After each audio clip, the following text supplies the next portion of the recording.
많은 지원자가 또 이렇게 대답을 합니다. 이렇게 얘기하는 지원자가 꽤 있는데요. 가장 워스트입니다. 워스트. 그러니까 완전 이제 면접이 나락으로 가는 겁니다. 오늘은 면접 잔잔바리 팁들을 알려드리려고 하는데요. 특히 내가 모르는 질문을 받았을 때 대체 뭐라고 얘기해야 될지 감조차 안 잡힐 때 어떻게 대처해야 하는지, 그리고 두 번째는 여러분들이 얘기를 하다가 자꾸 답변이 산으로 갈 때가 있어요. 아니면은 나도 막 얘기를 하면서 내가 뭐라고 지금 말하는지 모르겠어. 그래서 나중에 결국 면접을 포기하게 되는 지원자가 있단 말이에요. 나만의 답변 구조, 말하기 버릇을 어떻게 효과적으로 잘 잡을 수 있는지, 이 두 가지 측면에 초점을 맞춰서 오늘 팁을 드리도록 할게요. 끝까지 영상 보시면 되겠습니다. 먼저 첫 번째인데요. 여러분이 아예 모르는 질문을 받잖아요. 그래서 이때 중요한 거는 갑자기 표정이 굳어버리거나 또는 말을 심하게 절어버리거나 아예 더듬더듬을 너무 심하게 하는 지원자들이 있어요. 근데 오히려요, 여러분 모르는 질문을 받잖아요. 그러면 더 자신감 있고 당당하게 그렇게 태도를 갖추셔야 되는데요. 왜냐면 메라비언 법칙이라는 것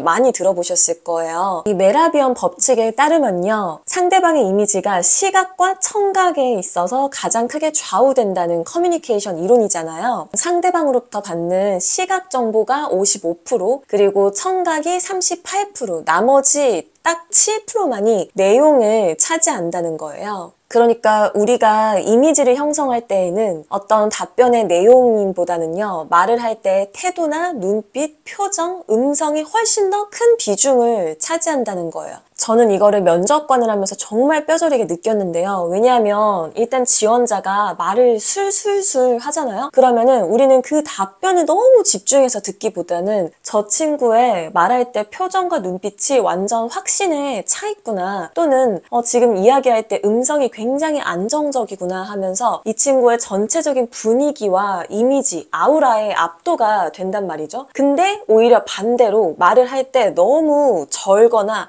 더듬거리거나 또는 뜸을 오래 들이잖아요. 그러면 이제 그때부터 우리는 내용을 집중해서 듣기 시작합니다. 대체 무슨 말을 하려고 하는데 이렇게까지 오래 기다리게 하는 거지? 대체 얼마나 중요한 내용이길래, 또는 얼마나 떨리길래 이렇게까지 더듬더듬 하면서 얘기를 시작하는 거지? 이렇게 해서 오히려 내용이 중요하지가 않은데 우리는 그때부터 더 내용을 귀 기울여서 듣게 돼요. 이미 상대방의 표정이나 음성은 우리가 다 놓쳐버린 거죠. 근데 과연 그렇게 이야기를 했을 때 여러분이 내용조차도 별다른 알맹이가 없잖아요. 그럼 완전 더 실망을 할 수밖에 없어요. 내용도 7%밖에 비중을 차지하지 않는데 별 그게 없었으니까 일단 점수를 낮게 줄 수밖에 없죠. 근데 우리는 그 친구가 말을 막 더듬거리고 절고 뜸을 들였으니까 이거에 집중을 하다 보니 이미 이 친구의 전체적인 이미지, 시각 정보, 청각 정보를 다 놓쳐버렸어요. 그리고 또 여러분들도 말을 절면은 당연히 음성이 깔끔하게 들리지가 않잖아요. 또 긴장을 해서 뭔가 더듬거리는 나의 이 표정부터도 이미지에 있어서 점수를 낮게 줄 수밖에 없다는 거. 그러니까 완전 이제 면접이 나락으로 가는 겁니다. 그래서 제가 드리고 싶은 말씀은요, 이제 아예 모르는 질문을 받잖아요? 그럼 먼저 깔끔하게 인정부터 하세요. 그냥 바로 모르겠다고 인정을 하세요. 오히려 제가 생각하기에는 아마도 저는 이러면서 너무 질질 끄는 게 더 좋지 않아요. 죄송합니다. 제가 그 부분까지는 미처 알고 있지 못합니다. 죄송합니다. 제가 그 부분은 미처 공부하지 못했습니다. 이렇게 딱 깔끔하게 먼저 첫 문장에 자신 있게 이런 내가 모른다는 것도 나는 인정을 한다, 수용한다, 이 모습을 보여주시고요. 그 다음으로 주의해야 될 게 이건데요. 많은 지원자가 또 이렇게 대답을 합니다. 죄송합니다. 제가 그 부분까지는 미처 알고 있지 못합니다. 오늘 면접을 마치고 치열하게 공부를 해서 다음 면접장에서 면접관님들을 뵙게 된다면 그때 말씀드리겠습니다. 또는 뭐 다음 면접에서 말씀드리도록 하겠습니다. 심지어는 진짜 입사 후에 답변 드리겠습니다. 이렇게 얘기하는 지원자가 꽤 있는데요. 가장 워스트입니다. 워스트.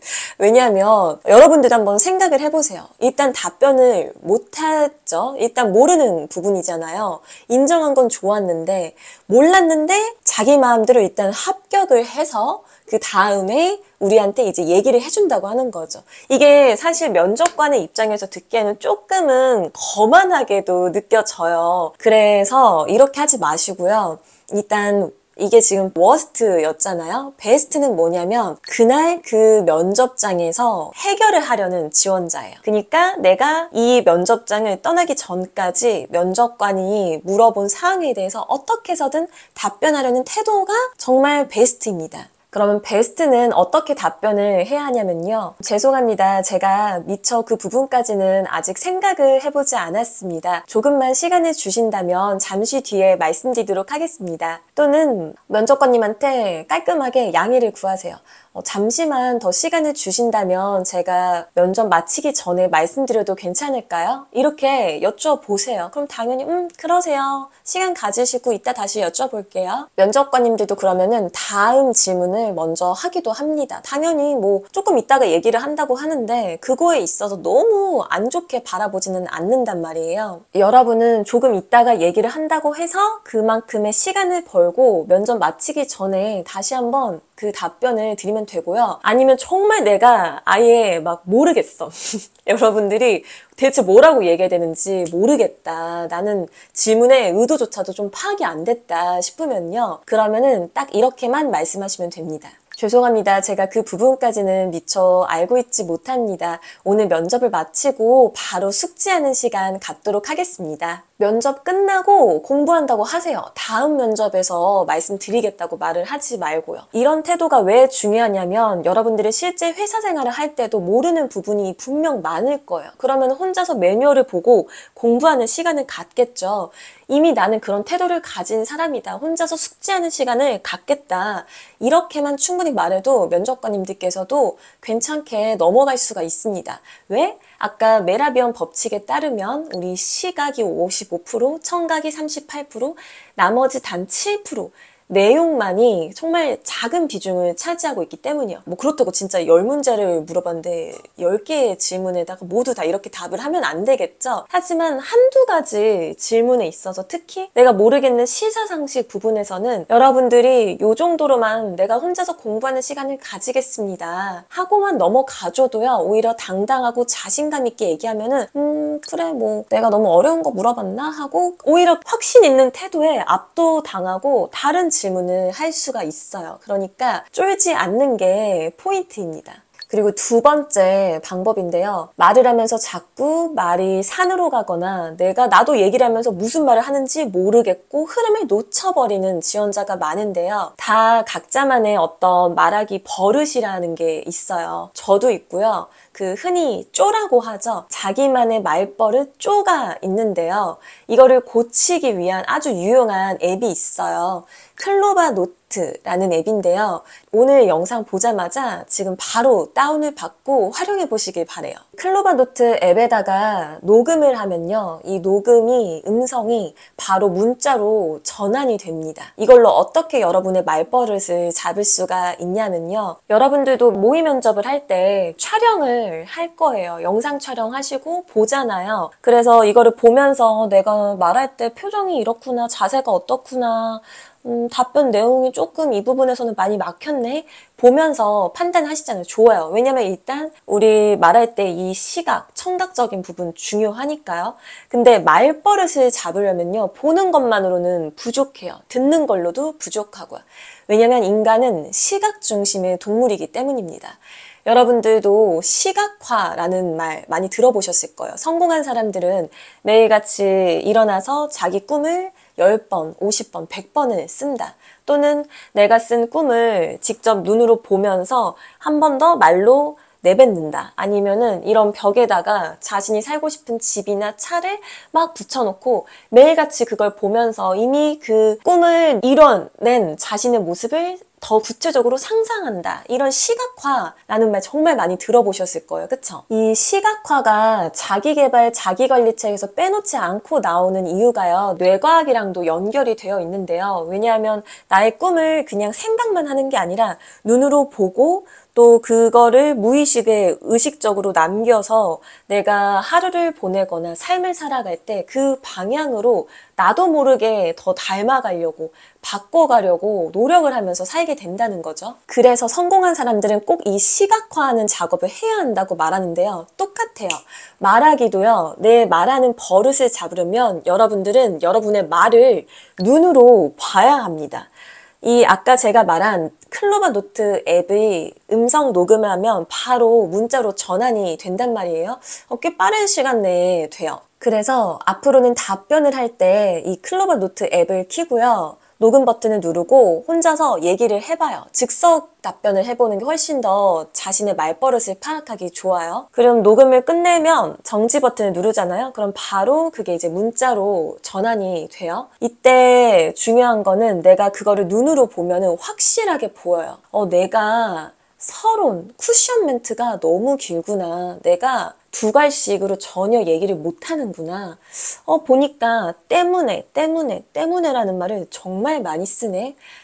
다양한 나라의 사람들을 만나며 다양한 경험과 함께 다양한 서비스를 제공했습니다 하면서 내가 계속 다양한 이런 반복적인 단어를 쓰네. 또는 내가 어미를 제대로 끝맺지 못하는구나. 이렇게 여러분들의 말하기 구조, 말할 때의 버릇, 자주 쓰는 화법, 이거를 눈으로 보면 확실하게 이제 인지를 할 수가 있어요. 저도 정말 도움을 많이 받았거든요. 그럼 여러분이 반복해서 쓰는 단어가 있어요. 아니면 내가 쓰면 안 되는 단어가 있어요.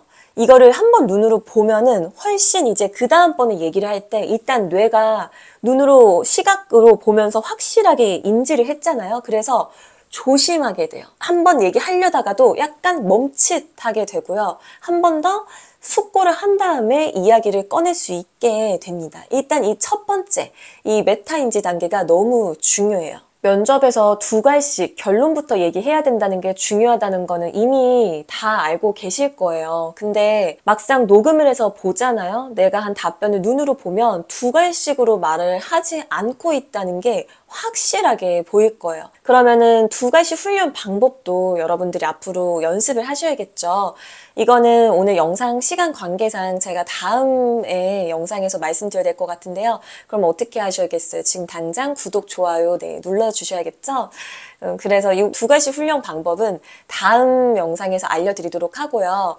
왜 이 두 가지 훈련이 중요하냐면요. 면접에서 우리한테 주어진 시간이 그렇게 길지가 않아요. 특히 또 면접관님들은 인내심이 별로 없는 사람들이에요. 특히 공채 같은 경우에는 정말 하루에도 오전부터 오후 늦게까지 오랫동안 면접을 진행을 하잖아요. 굉장히 피로합니다. 그래서 면접관이 뭔가를 물으면 그거에 대한 첫 번째 문장의 결론부터 나와줘야 속이 시원하게 뻥 뚫리는데요. 갈등 상황이 있었던 경험 있나요? 언제 최근에 갈등 상황 해결해봤어요? 이런 질문도 이렇게 대답하는 친구들이 많단 말이에요. 솔직하게 말씀드리자면 크게 갈등 경험은 없었습니다. 그런데 얼마 전에 거래처 직원분께서 계속해서 마감 기한을 넘겨서 조그만 갈등이 빚어졌는데요. 이런 식으로 이제 얘기를 시작하는 친구들이 많아요. 일단 이것도 저는 역시 전혀 두 갈씩이 되지 않다고 보는 거예요. 첫 문장에 바로 면접관이 묻는 거를 해야 된단 말이에요. 바로 그냥 첫 번째 문장으로 얼마 전에 자꾸만 마감 기한을 넘기는 거래처 직원분과 갈등이 있었습니다. 이렇게 시원하게 얘기를 해주면 되잖아요. 근데 솔직하게 말씀드리자면 과연 좀 센 거 얘기하려고 하나? 얼마나 솔직하게 말하려고 저런 쿠션 멘트를 넣지? 근데 큰 갈등은 없었습니다. 뭐야? 하나도 지금 그러니까 질문에 대한 답변이 아니잖아. 근데 또 갑자기 뒷문장에서는 그런데 거래처 직원분이 마감 시간을 넘겨서 작은 갈등이 있었는데요. 결국 뭔가 좀 돌고 돌아서 면접관이 묻는 질문에 답을 하는 느낌을 준다면 되게 답답해요. 이게 듣는 사람 입장에서. 왜냐면 우리는 이 지원자 말고도 너무 많은 뒤에 지원자들이 있단 말이에요. 그래서 자꾸 이런 쿠션 멘트를 넣으려는 버릇을 잡으세요. 이걸 또 어떻게 잡아요? 클로바 노트 앱을 보면서 내가 자주 쓰는 쿠션 멘트가 뭔지, 저의 개인적인 생각으로는 진부한 말씀처럼 들릴 수는 있겠지만 이런 거 요거 다 필요 없다는 거예요. 어떻게 능력을 보여줄 것인가, 이거 제가 얼마 전에 다 읽었는데요. 면접에도 정말 도움되는 내용이 많은 것 같아서 추천을 드리고요. 여기 책에 20이론이라는 게 나오더라고요. 이 20이론이 처음 20초, 20걸음걸이, 20마디, 20 안에서 첫인상이 완전 결정이 난다. 그리고 한 번 그렇게 난 첫인상은 번복하기가 힘들다. 이런 내용이 있었어요. 그럼 이 20초가 굉장히 짧잖아요. 근데 많은 친구가 이 20초 안에 서론 한두 문장 또는 하나만한 이야기들을 하면서 날려버린다는 거죠. 면접관 입장에선 굉장히 지겹습니다. 그래서 여러분들은요, 존경하는 사람 누구예요? 좌우명이 있어요? 이렇게 질문이 들어오면요, 진부하게 들릴 수는 있겠지만 저는 저의 아버지를 가장 존경합니다.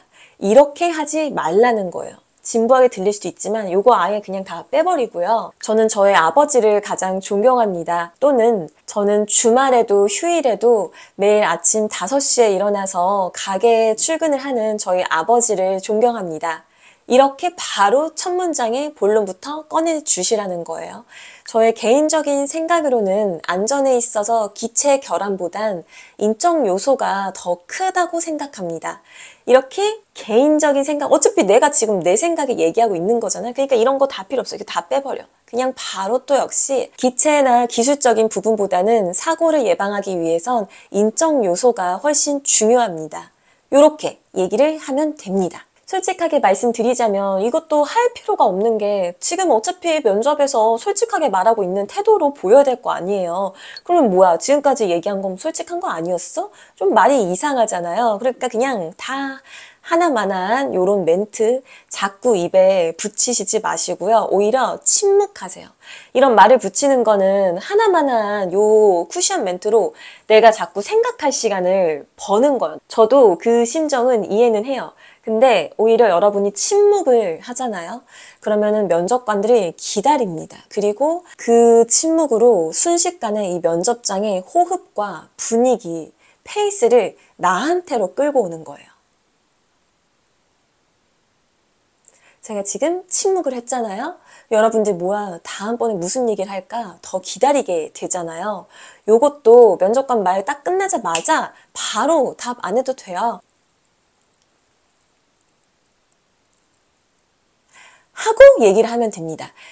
이 침묵을 오히려 너무 괴롭게 생각하지 마시고요. 조금 즐겨보세요. 그래서 모의 면접을 할 때에도 이 스킬을 자꾸 연습을 하면서 순식간에 모든 스포트라이트를 나한테 가지고 온다. 침묵을 하면서. 이 감각을 한번 키워보셨으면 좋겠고요. 그러면은 저는 아까 제가 말씀드렸던 대체 두 갈씩으로 얘기할 수 있는 좀 간단한 쉬운 방법 뭐지? 평소에 어떻게 훈련을 하면은 나도 결론부터 딱딱딱 얘기를 잘 할 수 있을까? 이 방법은 제가 또 다음 영상에서 알려드리도록 할 테니까요. 까먹지 마시고 영상 구독, 좋아요 꼭 눌러주세요. 그럼 2024년에도 여러분들의 취업을 응원하는 마음을 바탕으로 이만 영상 마칠게요. 안녕.